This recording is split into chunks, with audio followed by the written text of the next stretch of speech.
Alright, so I don't feel that good today, so we're just going to play some simple, quiet games here. Which is one of these. I don't really know anything about this game except the guys that made, what's it called made this? Wow, I forgot the name. The Office Simulator, basically.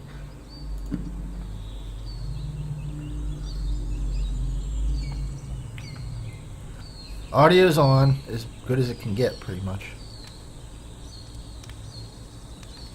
Sure.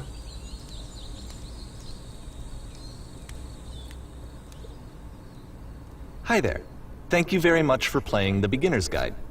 My name is Davey Reedon. I wrote The Stanley Parable. That's it. And while that game tells a pretty absurd story, today I'm going to tell you about a series of events that happened between 2008 and 2011.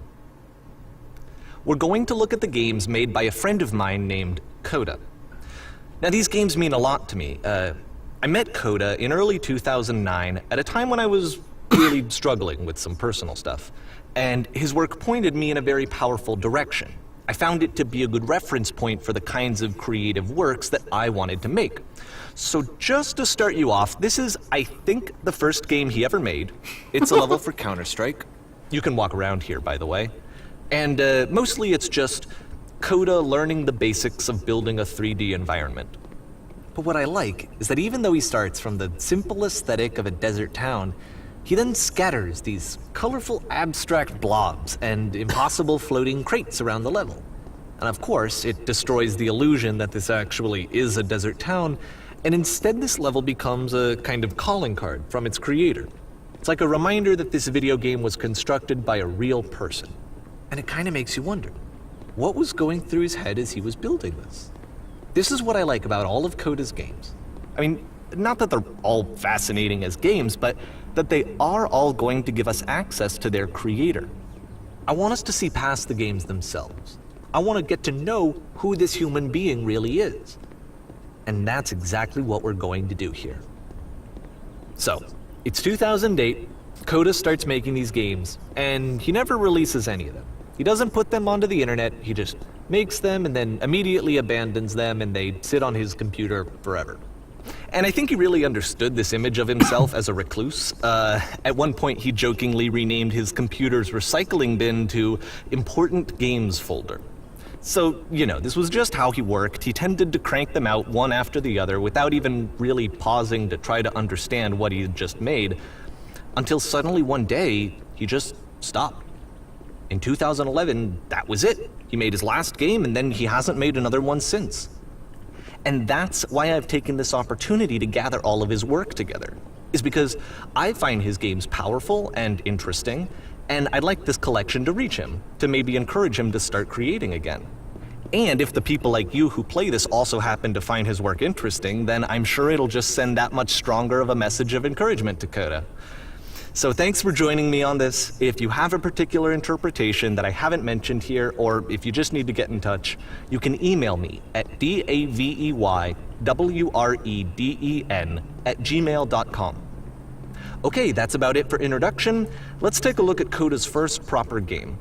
As each game is loading, I'll show you the date that it was completed. This first one was made in November 2008. Okay.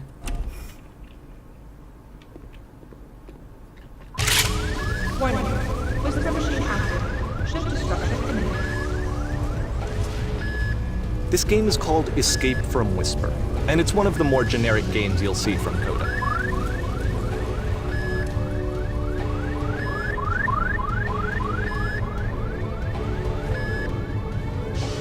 Security code breached. Hostile alien life forms inbound. It kinda looks like this game was abandoned mid-development. For instance, you have this gun, which you'd think would indicate that there are supposed to be monsters or enemies somewhere, but then clearly there are no enemies anywhere. You can't even reload the gun when you run out of bullets. But ultimately we don't really know. Maybe Coda thought that actually it was complete the way that it is. And I think that we should talk about his games for what they are, rather than for what they're not. Enemy force neutralized. Begin ship evacuation. This I love how you can see the bottom of the universe from this room.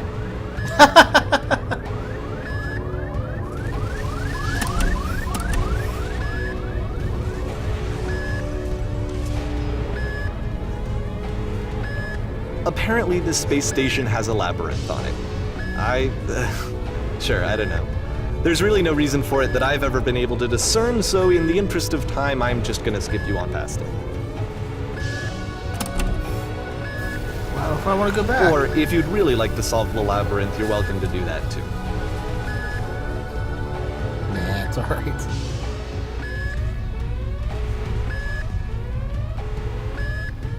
Okay, this is the part that's interesting. The game has this narrative about the whisper machine and how it has to be turned off, and then you get to the engine room. Hey, you there, in the engine room. You could save us all. That beam is powering the whisper machine. We could disrupt it by introducing a great enough heat signature. If your body could stop the beam. It's so much to ask, but for all of our lives, would you do it? Could you give yourself?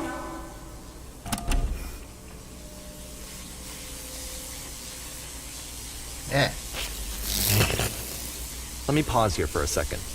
What you just experienced, stepping into the beam and then dying, is probably what Coda had initially intended when he was developing this level. But when he first compiles and plays it, something goes wrong. There's a bug somewhere. And this is what happens instead.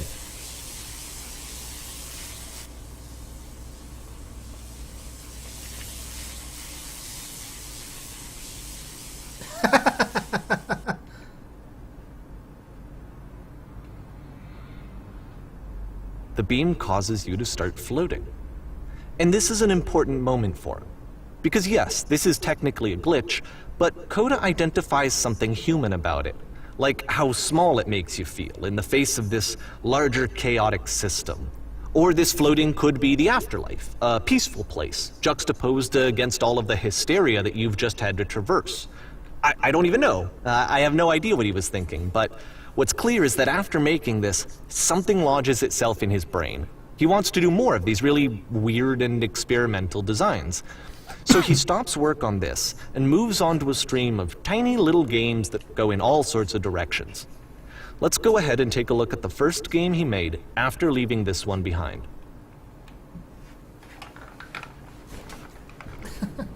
This is better coding than I could ever do.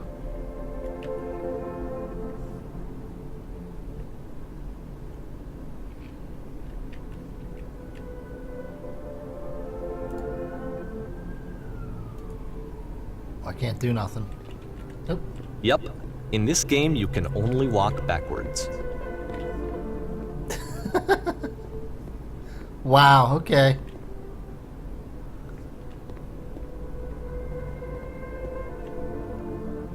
So it's a short and relatively minimalist experiment combining motion and narrative. It is less advanced than the previous game, but actually it seems to be more focused, more complete. Coda's trying to give it a unique voice rather than simply basing it on a pre-existing trope.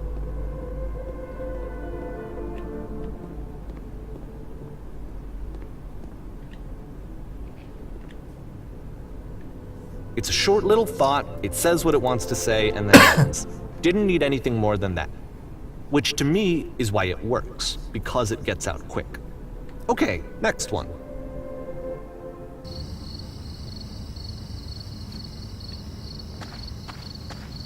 Okay, I can see 2 feet.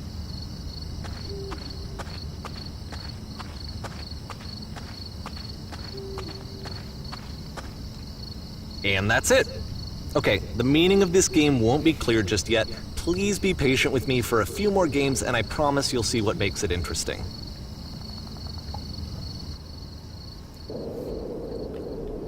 Oftentimes, Coda would put bizarre titles like this one at the start of his games.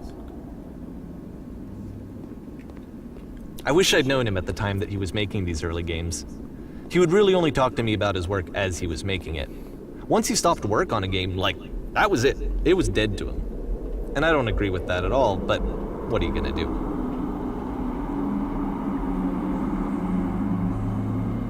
Oh, I slowed down. Once you've been slowed to an absolute crawl, the door at the top of the stairs opens. So why, if Coda's not showing these games to anyone, why bother opening the door at all? Well, to show you, I'm modifying the game here so that when you press enter, it'll bring you back up to full speed so you can enter the door for yourself.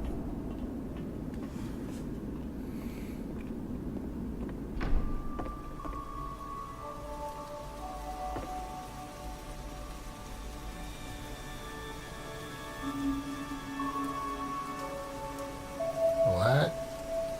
A room that's warm and nice and filled with little ideas for games.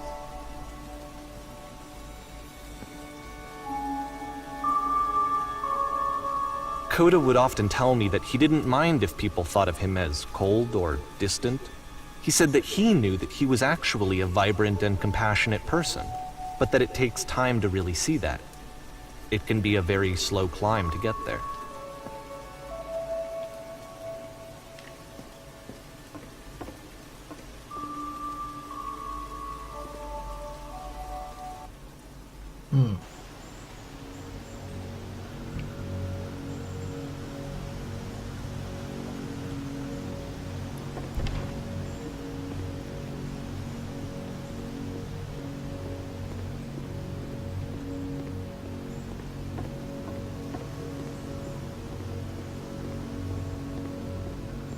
Well, this is new for Coda. It's an actual puzzle.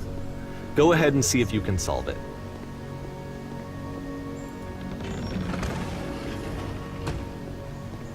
Solved.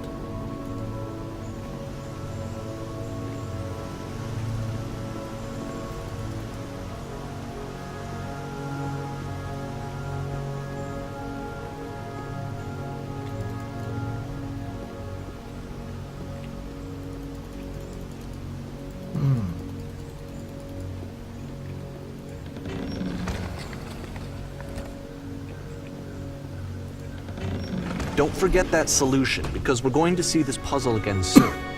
We're gonna see it a lot.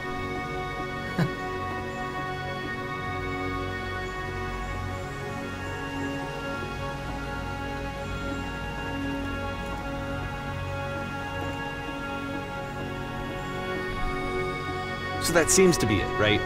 You walk down a corridor, you solve a puzzle, you get to the end. Simple enough. All right.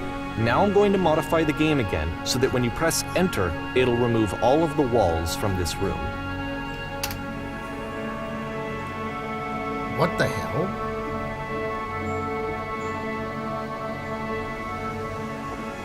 How about that? There was more to it than we had any way of knowing. I actually find it funny that this game comes after the Stairs game, since they essentially convey the opposite idea. So, in the Stairs game, a dull exterior concealed a rich interior. And then, in this level, a dull interior hides this fantastic outer world.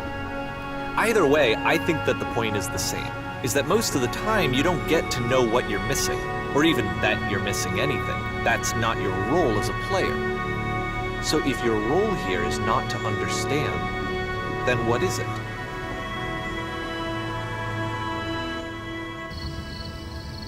This again? Aha. So, this, combined with the entering game from earlier, tells us that Coda believes his games are connected somehow. It could even be that the Stairs game and the puzzle game are literally connected in between this and the entering game. There's a bigger picture that all of his games are meant to play a role in, some larger meaning that we won't be able to grasp until we've seen all of them. And once we have, we can step back and start to understand what exactly that bigger picture is.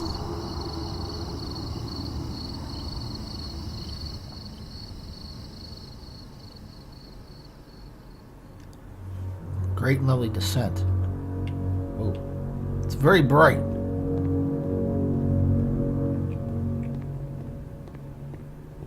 Let's talk about video game development for a second. Every video game runs on what's called an engine, which determines what the game can and cannot do. So in other words, the engine is a set of tools for game development. To make all of these games, Coda is using an engine called Source. Like all engines, Source has certain things that it does well, and it has certain things that it does poorly. one of the things that it does very well is boxy linear corridors. That's why so many of Coda's games are set in these large, flat, empty rooms, is just because he's working with what the engine does well.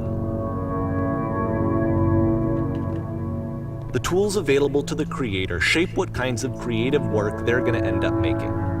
You might consider paying attention to the architecture in Coda's games to notice how they seem to stem from an engine that's very good at producing linear, boxy corridors.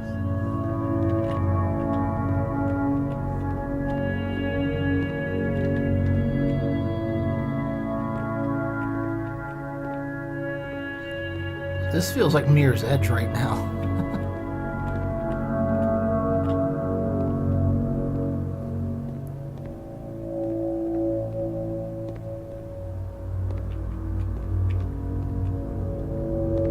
Weird. I don't know what he was going for with this. Oop. There's stairs at the bottom?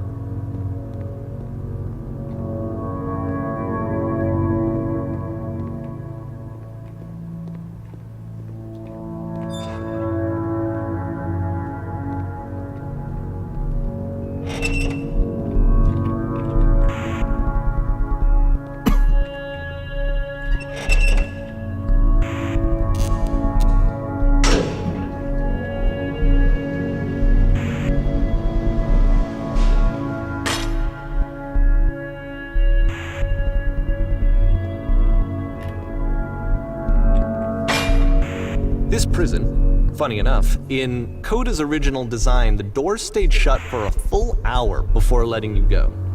If you don't mind, I think we're gonna skip that. This is something that he and I used to argue about a lot. You know, whether a game ought to actually be playable, whether it means anything if no one can get through it.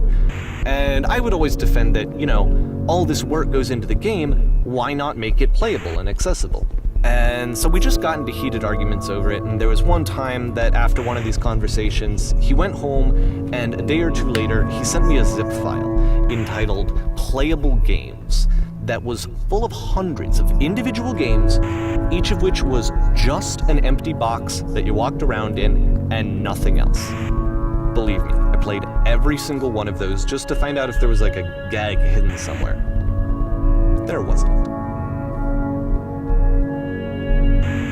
This guy's kind of weird.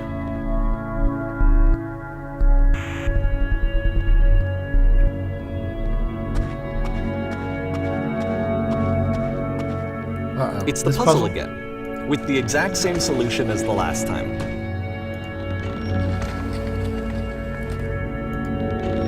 There's still no clear indication of what makes this puzzle so special that Coda is going to return to it over and over. But I promise I'll share with you my interpretation very shortly.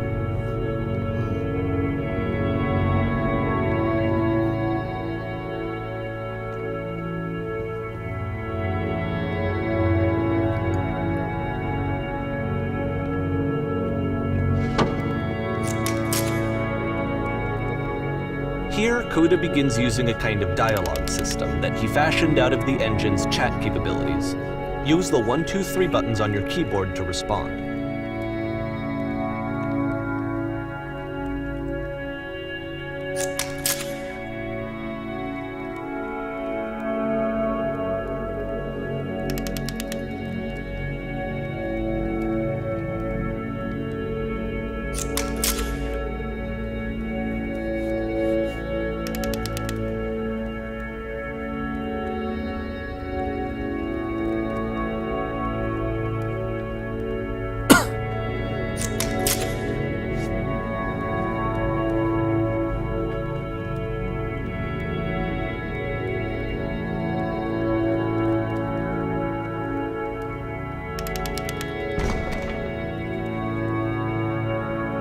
Weird.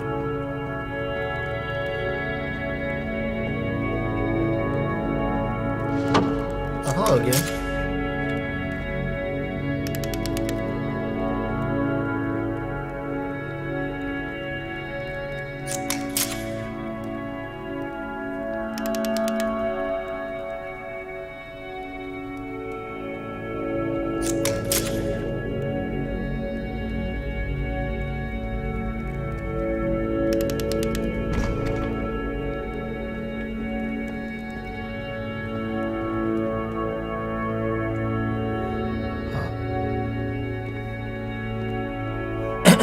And so we make one last descent down to the final floor of the level. This guy seemed to be into making areas, not really finishing things.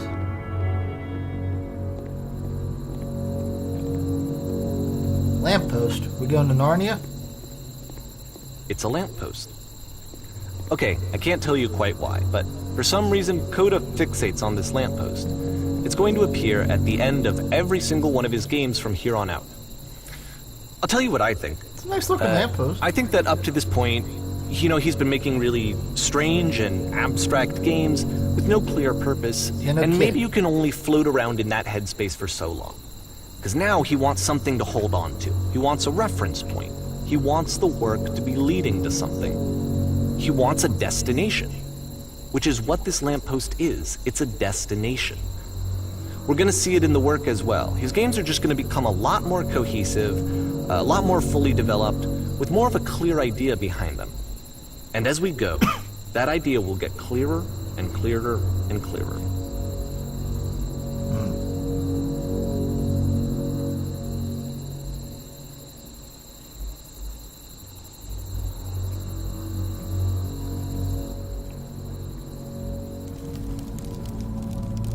This game is connected to the internet. Just walk around killing notes. So it's Dark Souls.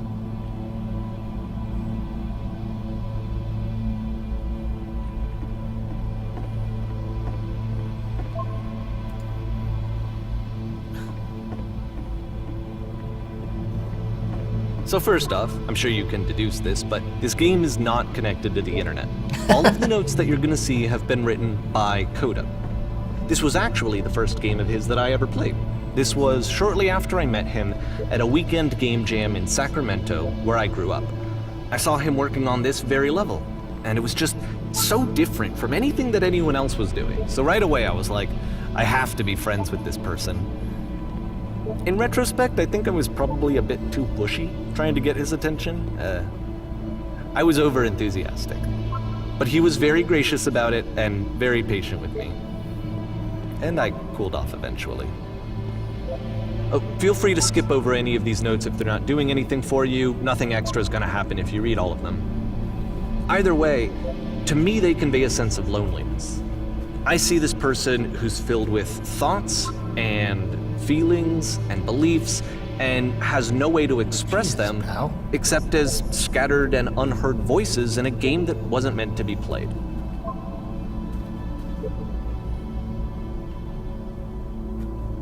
But it's ironic, isn't it, that in playing this game and seeing how alone Coda often felt, that we get to know him better and actually kind of connect with him. And I have to be honest with you, this idea is really seductive to me. That I could just play someone's game and see the voices in their head and get to know them better and have to do less of the messy in-person socializing. I could just get to know you through your work. I think this is why I always liked Coda's games so much, is because it felt like they let me have that connection. I felt as though he was inviting me personally into his world. And then I feel less lonely too.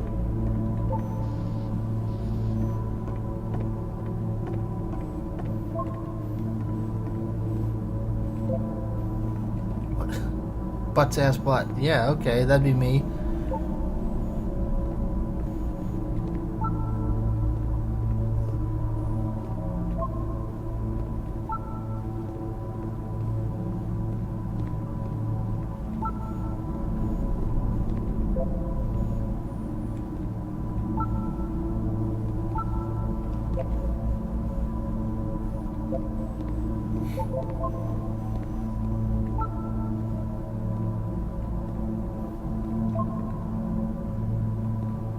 Whoa.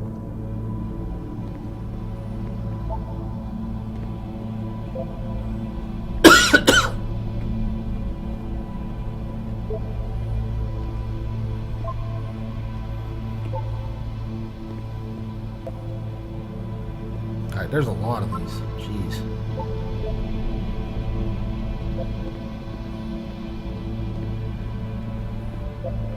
Man, he took the time to write all these fake internet messages? Jeez.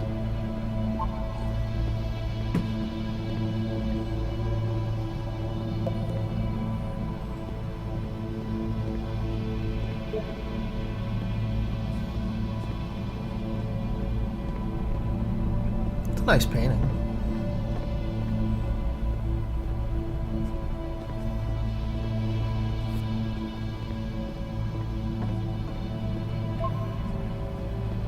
This game is pretentious. You all suck. And this guy is very self-aware, I think.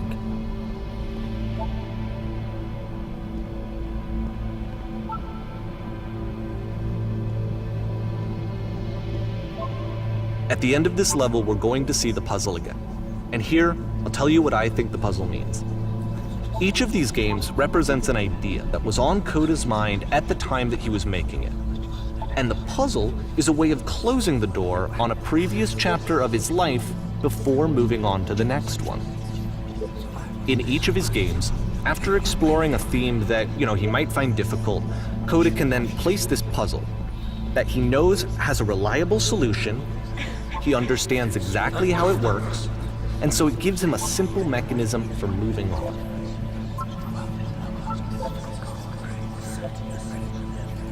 And because there's this dark area between the doors, a space between spaces, before you move on, you get to pause. Just for a moment, a few seconds to reflect on and let go of the events that led you here. To step back and connect the pieces together. To grasp at that elusive bigger picture. He really does do the same thing at the end of it. Typewriter?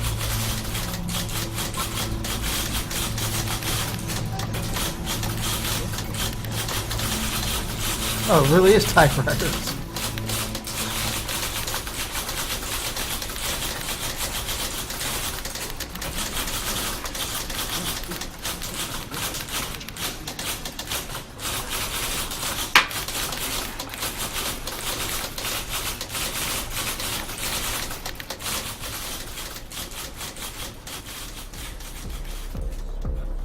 Okay, this one is tough.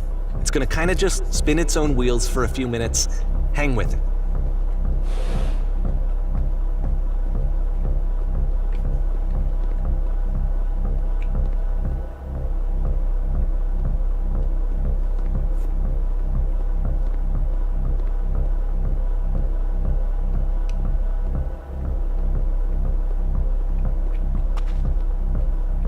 Oh, see, this is it. The whole game. And there's nothing that's particularly interesting about it. You just walk to the end of a hallway. Except, for some reason, Coda gets really fixated on this prison that has all of this modern furniture. And I don't know why, but he decides he needs to revisit this prison. He's gonna start over, use the same assets, turn it into something else. Okay, cool. Here's version 2.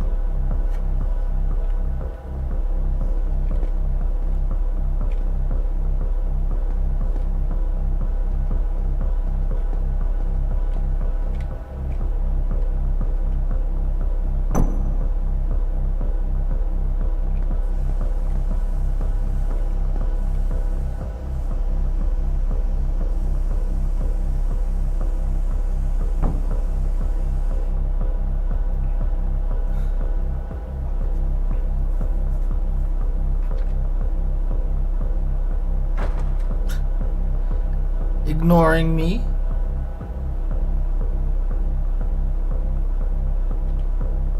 Yeah.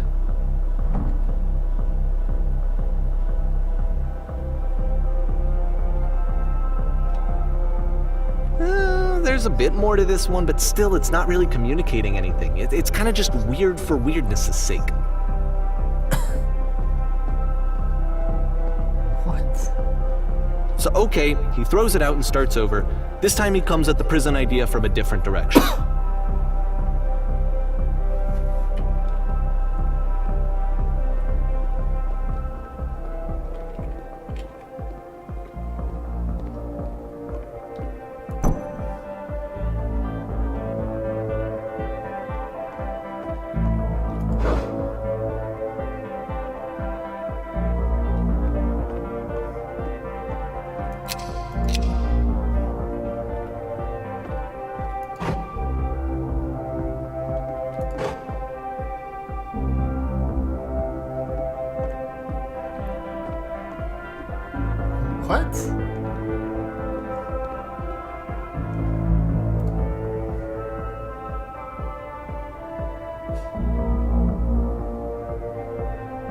And of course, now the table is gone and you can't begin the chain of events to escape.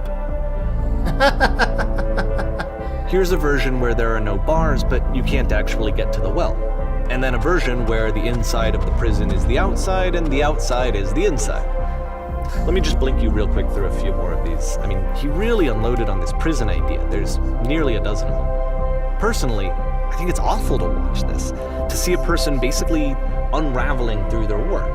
And for what? Like, at what point do you just go, maybe there are game ideas other than this prison that I could be working on? But Coda doesn't have that voice telling you to stop, that particular mechanism of defense against yourself. Without it, you just spiral.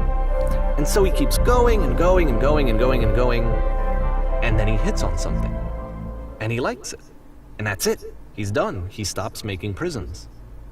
This is the very last version of the prison game that he created. And the reason I think it works is that the prison is not actually in it.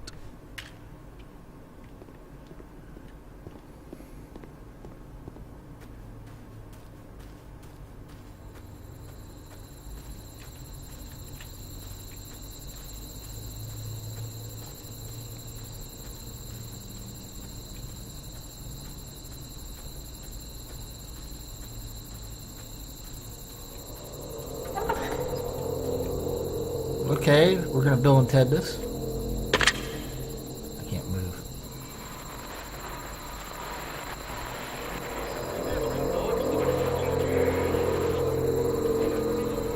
And you from after you escape the prison.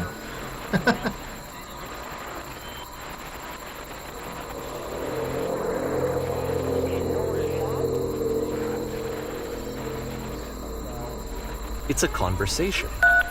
And so this is what Coda wants, is to be able to talk to someone, to share what's on his mind, and to get some good advice from someone who knows. But the irony is that even in this scenario, you're still talking to yourself.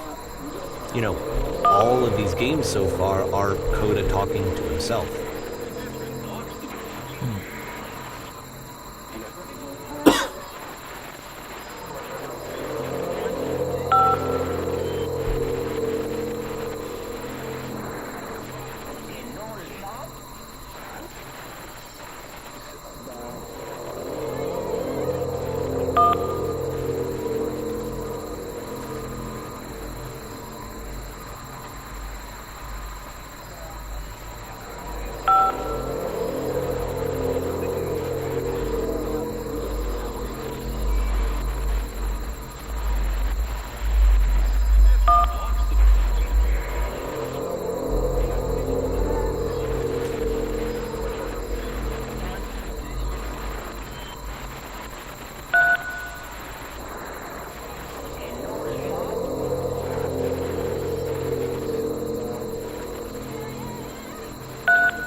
Weird. I can see why he considers this a fitting conclusion to the prison games. After all of the obsession and frustration, just to be told by someone you can trust that things are going to be okay. Wouldn't that be nice?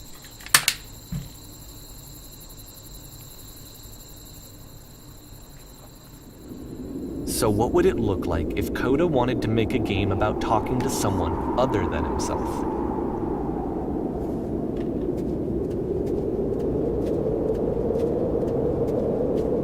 To me, this environment is meant to represent Coda's puzzle, with the two doors on either side and a dark transitional space between.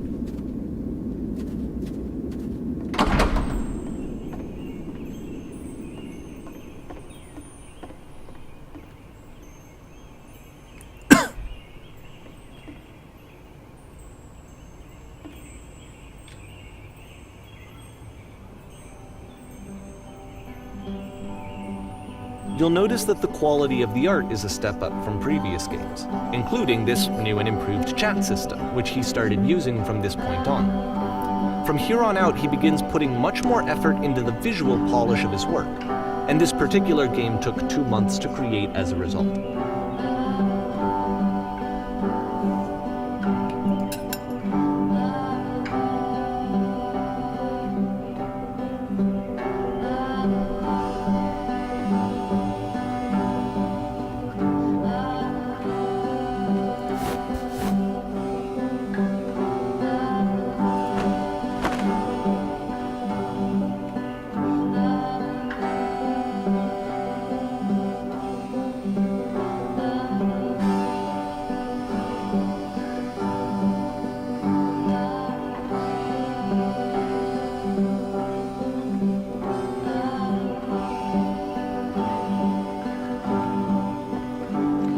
Please, I'll just clean your entire place for you.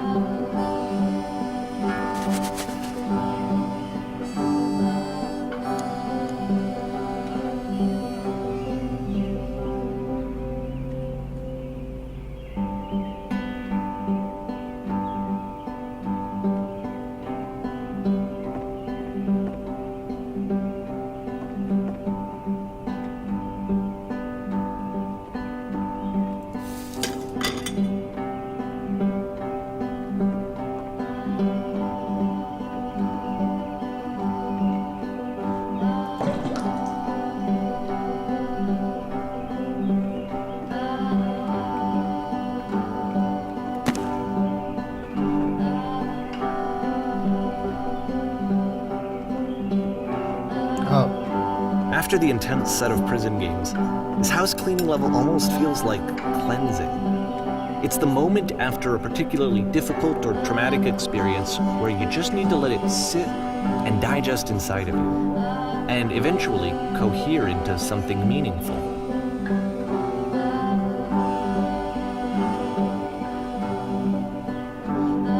I know that Coda really liked this game. Of all of his work, actually, this was the only one that he called me up to ask me to come over and look at it. This was during a period of a few months where he was like grossly happy all the time, just walked around with a constant smile on his face.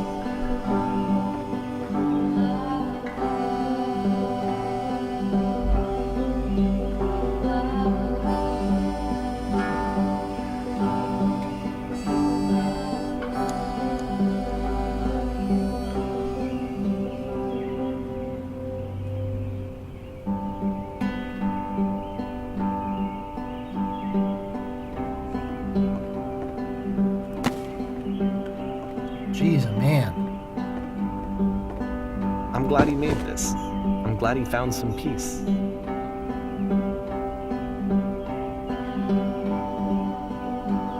But, of course, it can't last. The music stops, your companion is gone, it's time to leave. The door at the top of the hill is now open as well. Again, you can't stay in the dark space for too long. You just can't. You have to keep moving. It's how you stay alive.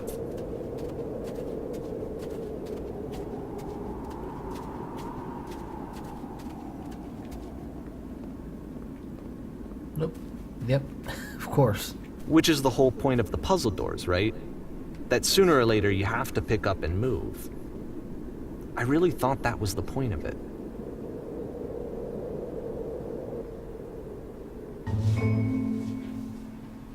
This one gets a bit goofy.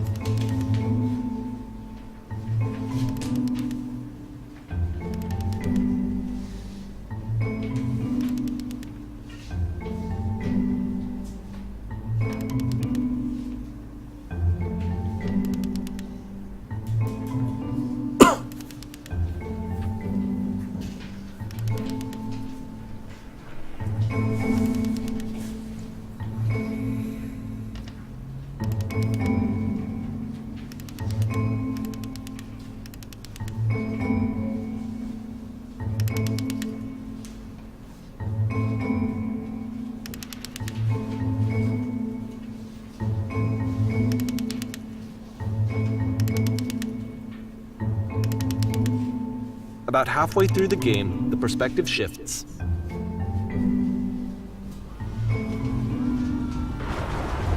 Eye of Sauron?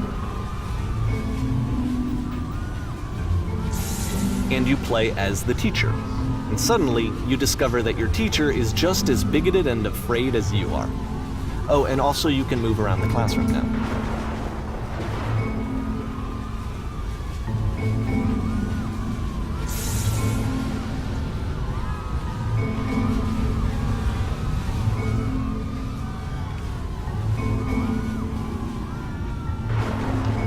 I fell pretty hard for this one. I feel like it's one of the most relatable experiences that you can have. To assume that some other person is perfect and totally fulfilled in every way, and completely miss all of the little flaws that make them painfully human. I think about this game a lot these days. Hey, 2010.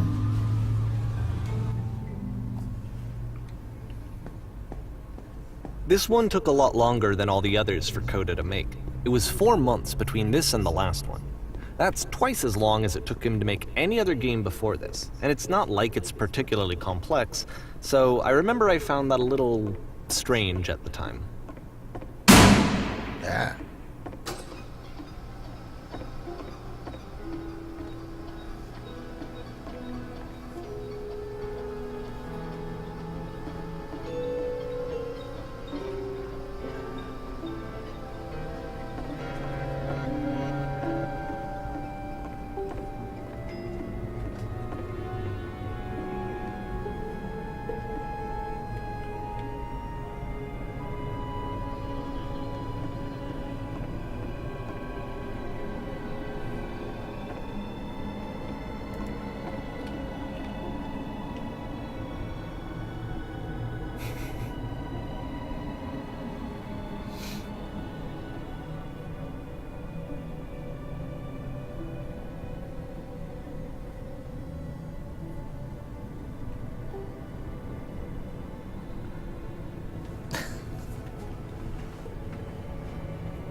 What the hell is going on?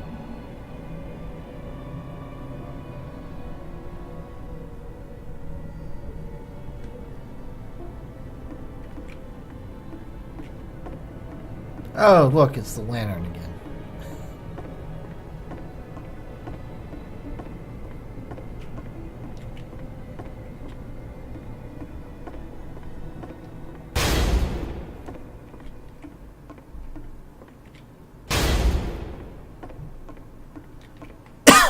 The game ends with this eerie premonition of what's going to happen next in Coda's life.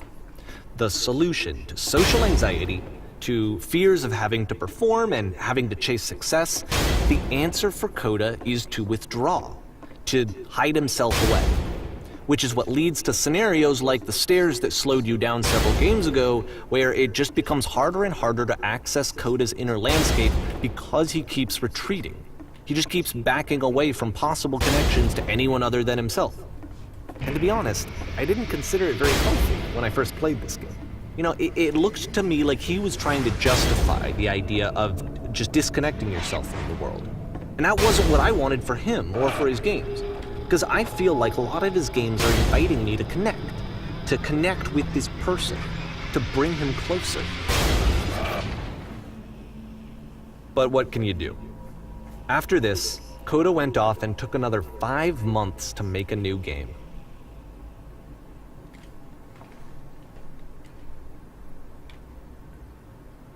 Click to begin. Well, I'm not closing my eyes.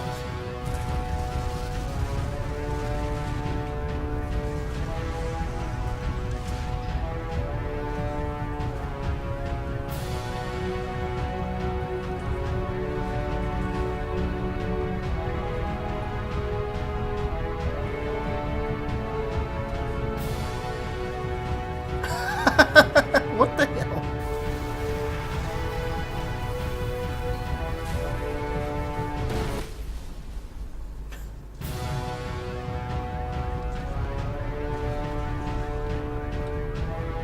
You should probably open your eyes if you haven't already. It's pretty much impossible to solve otherwise.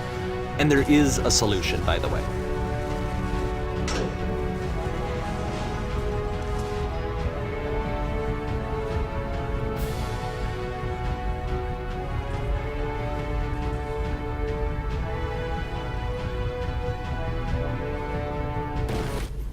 Weird.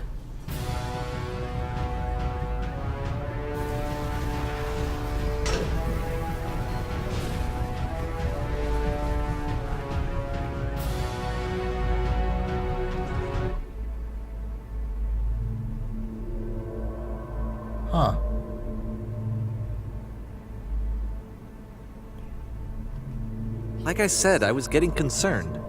First off, he's never been this explicit in his work about exactly what he's thinking. So where's that coming from? But then even weirder, his work has potentially stopped being an outlet for him. Not like he's having trouble iterating on ideas, but he literally just can't think of new ideas anymore. And in person, he was being a lot more distant than usual. Like, you know how sometimes a person will just deflect anything that you say in order to keep themselves disconnected all the time? It was that kind of thing. Here was the point in my relationship with Coda where I really started to wonder if he needed my help in some way. His games are going to get more desperate from here on out. After this game, it's almost 6 months before he finishes something new.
If the last game featured Coda talking explicitly about his creative frustrations, this one turns it up to 11. Now, put yourself in my shoes playing this.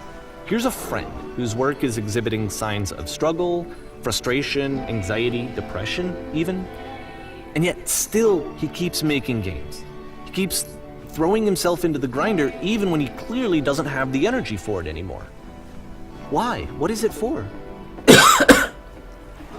Because from my perspective at the time, and just what I knew of him, this was a result of how isolated he was. He was in his own little bubble, just sitting at his computer all day, not really showing these games to anyone, not releasing them onto the internet, and so he didn't have anyone outside of himself to connect with. He had no outlet to ground himself on.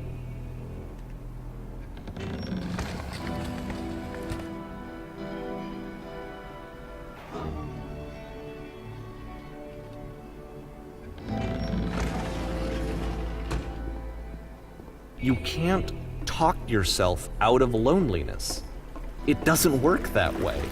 You can't be the one writing both the questions and the answers. Then there's no movement. Then there's no circulation. If all of your anxieties are being channeled into your work, then if the work ever fails, you have no backup and you're just going to crash.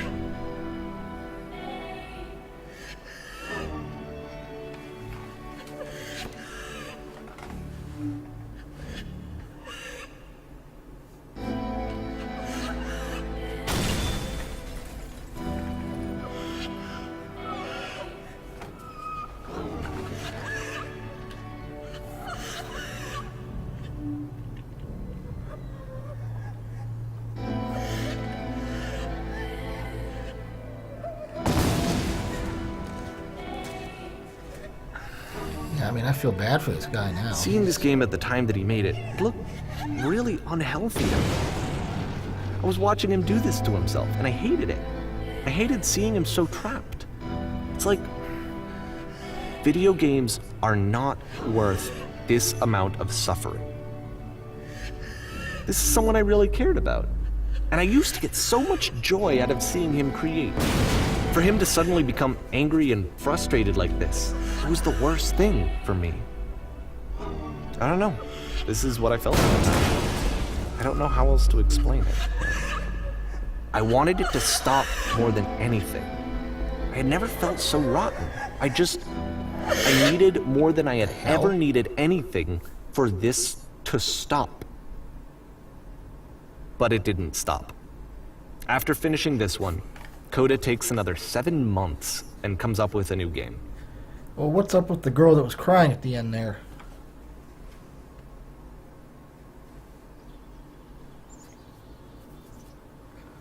Well, that makes it sound like it's a continuation. Ma'am, is Coda a girl?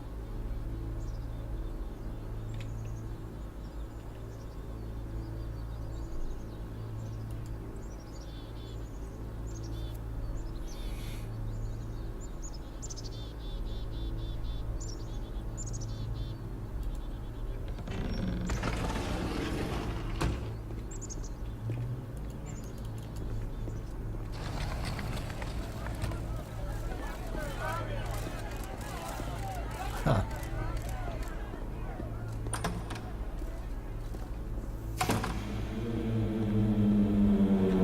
And of course, it's the machine.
Oh, back here again.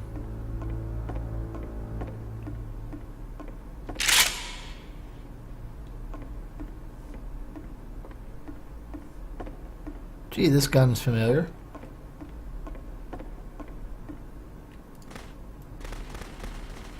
Oh, interesting.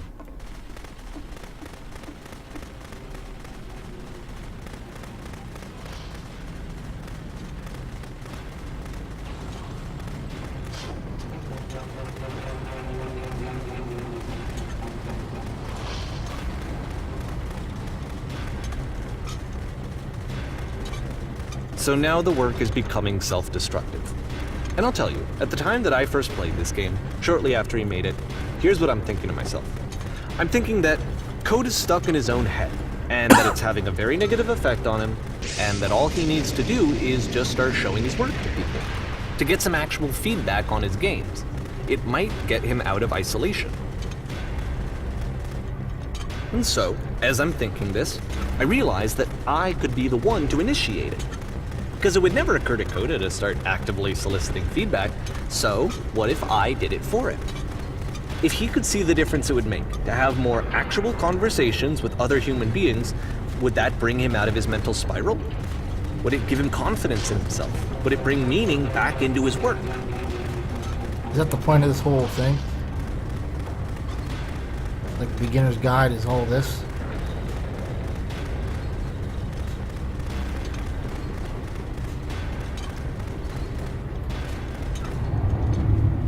So I started showing Coda's work to people.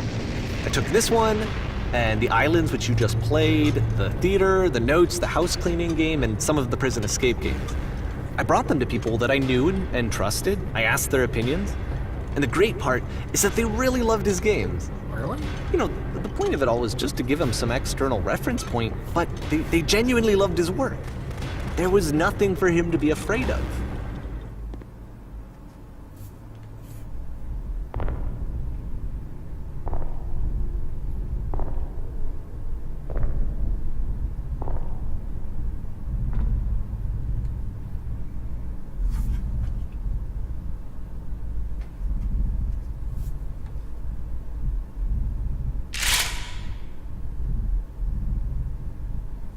So am I supposed to destroy it now?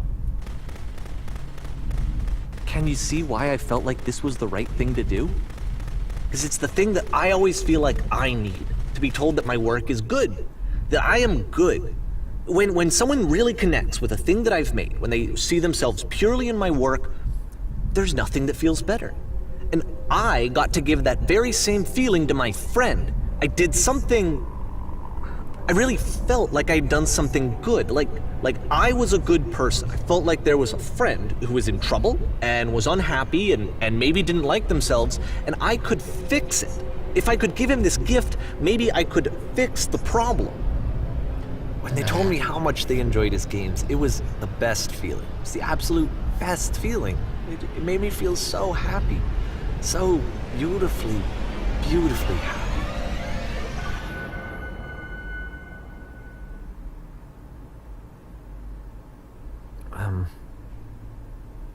So anyway, Coda finishes this game, and then really he just kind of takes off for a while. So this is June of 2011, and I didn't hear anything from him for several weeks, I guess. And so out of nowhere, one day I get an email, and it's got a private link to a new game of Coda's. This one is called The Tower, and to my knowledge, it's the last game that Coda ever made. So let's take a look.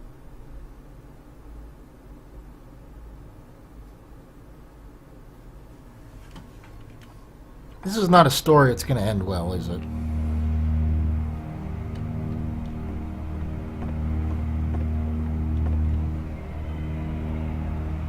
And this is where I have trouble saying anything meaningful about Coda's work.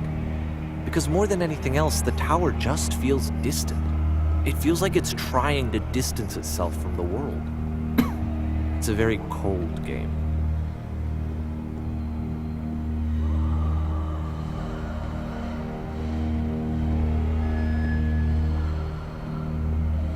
This room actually has a maze in it. Except that all the walls of the maze are invisible. And then every time you touch one of the walls, there's this awful flashing and noise, so the experience is really miserable. The game goes beyond not being meant to be played, it actually seems to despise the player for trying to play it at all. But I do want to show you the rest of the levels, so when you're ready to continue, press enter and I'll put a bridge over the maze. I would have liked to see what the maze actually looks like. Like if it's actually something you can complete.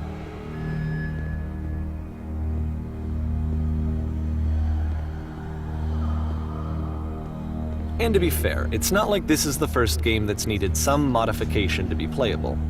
Like the house cleaning game. You know, that one used to actually loop the cleaning chores and you just cleaned a house forever. It felt like that, I had to cut it off so that you could exit the house and the game would actually end.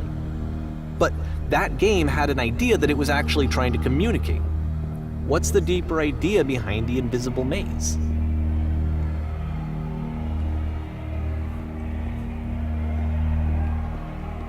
The only way past this challenge is to randomly guess the 6-digit code. Like the invisible maze, it's frustrating to me, because it's the opposite of everything else that Coda has made. It doesn't encourage thought or engagement. It doesn't ask anything of me, except a lot of my time. If I could have reached him during this time, then maybe I could have asked him, but I couldn't. I still don't really understand why this is here. I'll put the code on the ground for you here, though, so that we can move on.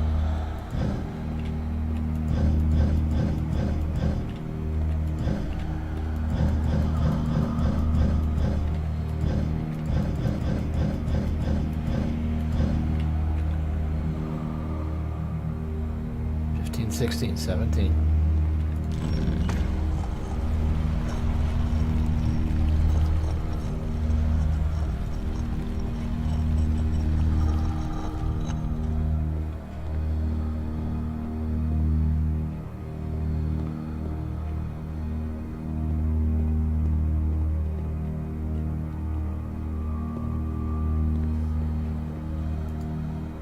The switch to open this door is actually on the other side of the door, meaning that it's literally impossible to solve from this side.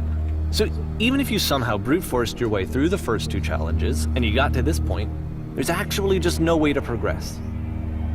And it's scary for me, the idea of Coda cutting himself off entirely, just saying, that's it, that's the end of the conversation, not giving me any way to fix the problem. I feel like a failure, I guess, when I can't fix the problem. But I can open this door for you, so let me do that. It's because you can't fix depression. That's what you want to do. Was I a failure for not understanding this game? I don't know why I would be. It's not like everything needs to have a solution, but I feel it somehow. I feel like I failed, and I don't understand why. I remember, it's June of 2011. I'm playing this for the very first time, and as I'm playing, I'm thinking to myself, I don't know this person. I have no idea who this person is. It wasn't the guy I knew, it wasn't my friend. I had come to so many conclusions from looking at all of his work up to this point, and then suddenly none of them... I had been trying to, though. That was the thing. For years I was trying to get to know him, to understand who he actually was and what he stood for. I asked him so many times to please just tell me what his games mean to him. I asked him please to tell me what the 3 dots mean. And he wouldn't.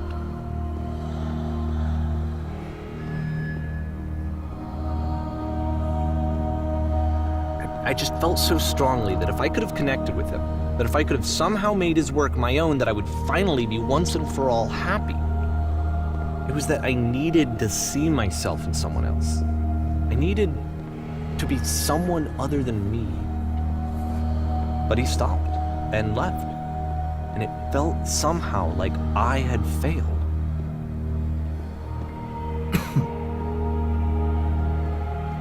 Where did I screw up?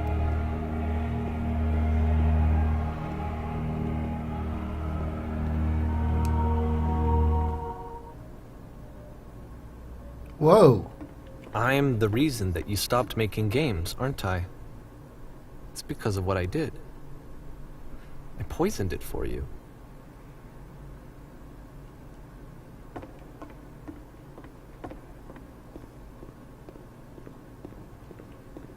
I don't think I ever told you this, but when I took your work and I was showing it to people, it actually felt...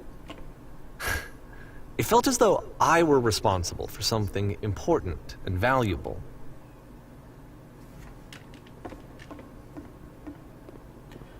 Man, he really made him go through a lot to deliver this message. And the people who played them, they treated me like I was important. They really listened and cared about what I had to say. Even though I was showing your work, I felt good about myself. Finally. For a moment, while I had that, I liked myself.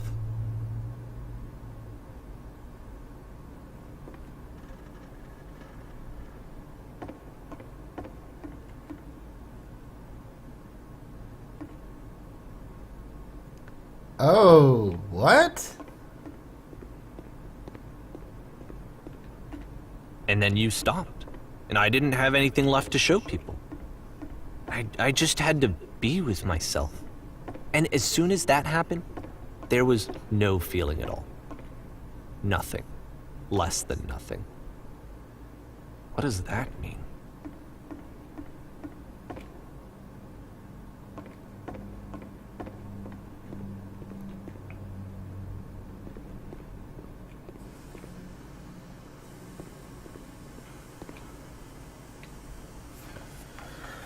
So basically, this guy made games that couldn't be completed. The other guy edited them so that they could be, and that was the whole point of this final message. This game wasn't playable.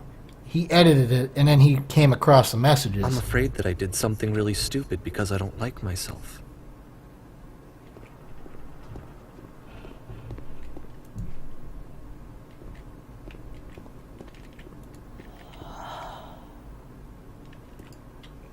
Oh look, no That's solution. why I'm releasing this collection of your work. Is because I haven't been able to find any other way to reach you. I've tried everything. And so a part of me has hope that if I put this compilation out into the world, and if I put my name on it, that maybe enough people will play it so that it'll find its way to you, so that I can tell you that I'm sorry. I know I screwed up.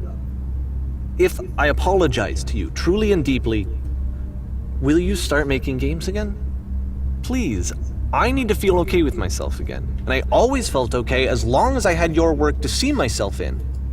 I mean, is something wrong with me? Because I know that I did an awful thing, and I'm doing it again right now. Like, I'm showing people your work, but I can't stop myself from doing it. That's how badly I need to feel something again, like I'm an addict. There has to be something wrong with me. Can I apologize? What if I tell you I was wrong? Will that work? Will that fix it? I don't know. I don't think it will, but there's nothing else that I can do. Just tell me what you want. I'm sorry. I'm sorry. Please, start making games again. Please help me. Please give me some of whatever it is that makes you complete. I want whatever that wholeness is that you just summoned out of nothing and you put into your work. You were complete in some way that I never was. And I want to know how to be a good person. I want to know how not to hate myself. Please. I'm fading, and all I want is to know that I'm that's what's going to be okay. I thought the game was buggy.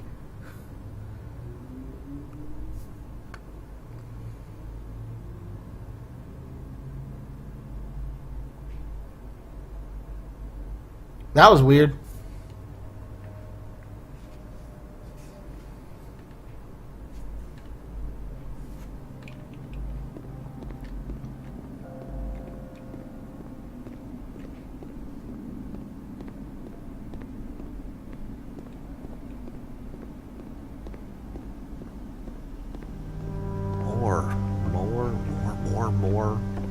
More love, more praise, more people telling me that I'm good. Always more. It's like a disease.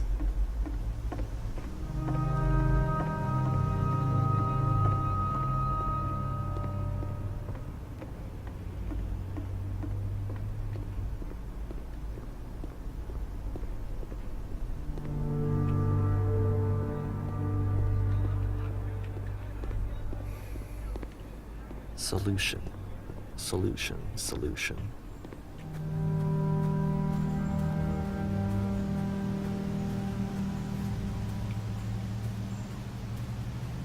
I guess if someone had told me ahead of time that he just really enjoyed making prison games, maybe I wouldn't have thought he was so desperate. I wouldn't have told so many people that he was depressed. Maybe he just likes making prisons.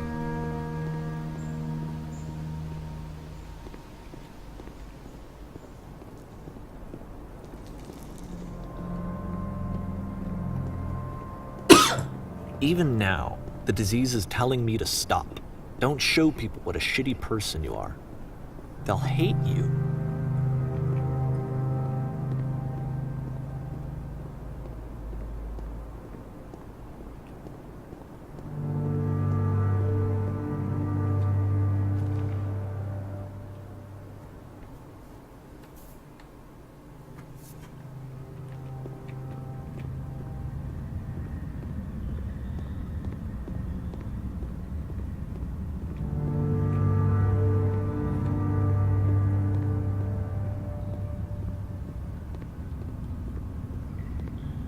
If I knew that my life depended on finding something to be driven by other than validation, what would that even be?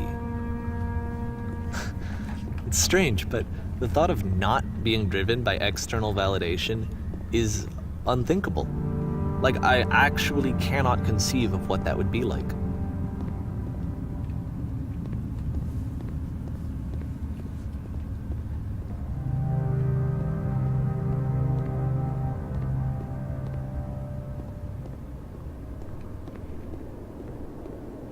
What now?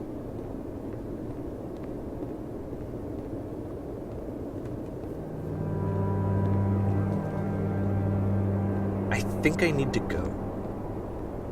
And I'm sorry, because I know that I said that I would be here and I would walk you through this, but I'm starting to feel like I have a lot of work to do. I have a lot that I need to make up for. And so I'm just gonna Okay.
Say one thing, this game ain't what I expected. I mean, I've played the other games that they've put on. This is a very, very different game. Oh, look.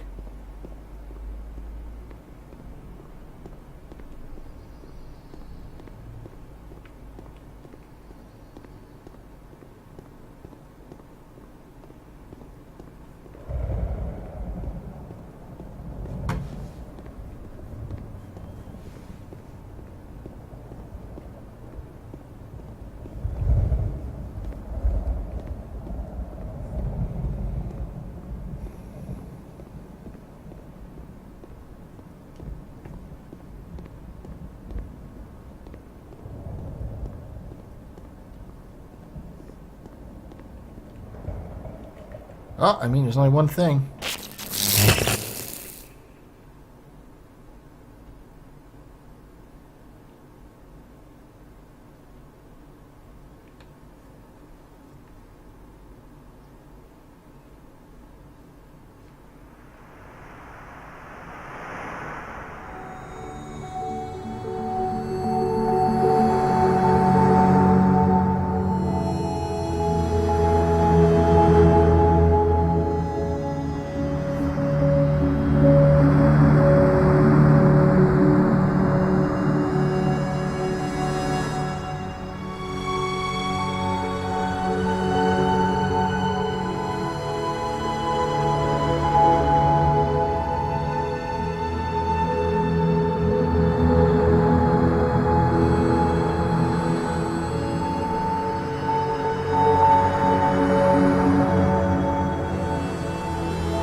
Turn back. For R. Turn back from this cave. You said, let me prove that I'm brave. Let me keep going.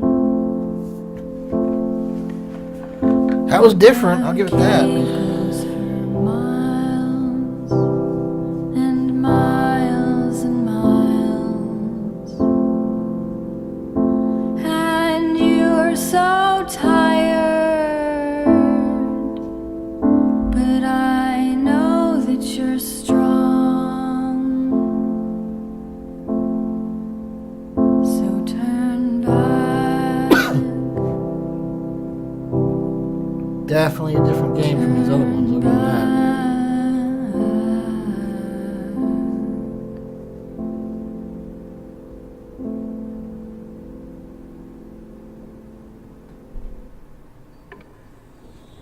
Alright. Well, that's over. Let's see what else we can do. Larissa, what's up?